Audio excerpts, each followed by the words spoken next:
সাগরে ঘূর্ণাবর্ত ভয়ঙ্কর নিম্নচাপে পরিণত হয়েছে। এই নিম্নচাপ আস্তে আস্তে উপকূলের দিকে ধেয়ে আসছে। ইতিমধ্যেই সাগরে বইছে দমকা ঝড়ো হাওয়া। এই কারণে বাংলার 14টি জেলায় অতি ভারী বৃষ্টির সম্ভাবনা রয়েছে। ইতিমধ্যে 8টি জেলায় সতর্কতা জারি করেছে আবহাওয়া দফতর। 8টি জেলায় বন্যার সতর্কতা রয়েছে। তো কোন 8টি জেলায় বন্যার সতর্কতা জারি করেছে আবহাওয়া দফতর এবং বাংলার কোন 14টি জেলায় অতি ভারী বৃষ্টির সম্ভাবনা রয়েছে, এই বিষয়ে কি জানিয়েছে আবহাওয়া দফতর এবং কেমন থাকবে কলকাতা, উত্তর ও দক্ষিণবঙ্গ সহ বাংলাদেশের লাগোয়া জেলাগুলির আবহাওয়া। তো আবহাওয়ার সম্পূর্ণ বিস্তারিত খবর জানিয়ে দেবো ভিডিওতে। ভিডিওটি অবশ্যই শুরু থেকে শেষ পর্যন্ত দেখবেন। ভিডিওতে একটি লাইক করবেন।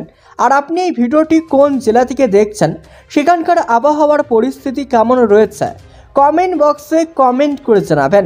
আর এমনই প্রতিনিয়ত আবহাওয়ার আপডেট ফ্রিতে পাওয়ার জন্য চ্যানেলটিকে সাবস্ক্রাইব করে পাশে থাকা বেল আইকনটি প্রেস করে চ্যানেলের সঙ্গে জুড়ে থাকবেন। তো চলুন এবার এক নজরে দেখে নেওয়া যাক। বঙ্গোপসাগরে ঘূর্ণাবর্ত দানা বেঁধেছে বাংলাদেশ ও কলকাতা সহ দক্ষিণবঙ্গে, যার জেরে বৃষ্টির সম্ভাবনা তৈরি হয়েছে।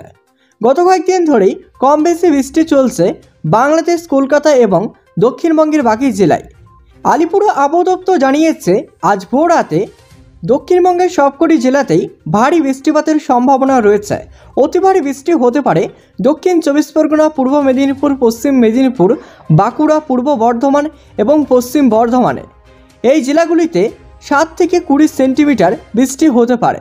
এদিকে রবিবার কলকাতায় বৃষ্টির সম্ভাবনা থাকলেও সতর্কতা জারি করেনি হাওয়া অফিস, ফলে বৃষ্টি কিছুটা কমবেই বলে মনে করা হচ্ছে। তবে পুরুলিয়া, ঝাড়গ্রাম সহ পশ্চিমের জেলাগুলিতে রবিবারও ভারী বৃষ্টিপাতের সম্ভাবনা রয়েছে। বৃষ্টি হতে পারে বীরভূম, 2 বর্ধমান, মেদিনীপুর এবং দক্ষিণ 24 পরগনায়। সোমবার কেবল পুরুলিয়া, বীরভূম এবং পশ্চিম বর্ধমানের জন্য বৃষ্টির সতর্কতা জারি করা হয়েছে। উত্তরবঙ্গে আপাতত বৃষ্টির সম্ভাবনা থাকলেও তেমন সতর্কতা জারি করা হয়নি। কেবল দার্জিলিং, জলপাইগুড়ি এবং কালিম্পংয়ে সোমবার ভারী বৃষ্টি হতে পারে। কালিম্পংয়ে বৃষ্টির সম্ভাবনা রয়েছে রবিবার। হাওয়া অফিস জানিয়েছে উত্তর বঙ্গোপসাগরের উপর একটি ঘূর্ণাবর্ত অবস্থান করেছে।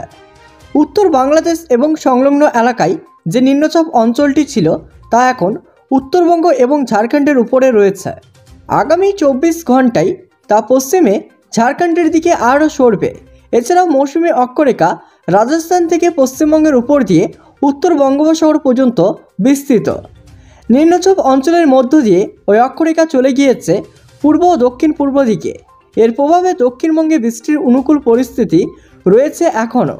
বৃষ্টির কারণে তাপমাত্রা কিছুটা কমেছে।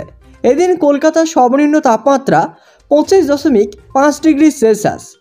রবিবার পর্যন্ত সমুদ্র উত্তাল থাকবে বলে জানিয়েছে হাওয়া অফিস। উত্তর বঙ্গোপসাগরের উপর ঘন্টায় 35 থেকে 45 কিলোমিটার বেগে ঝড়ো হাওয়া বইছে।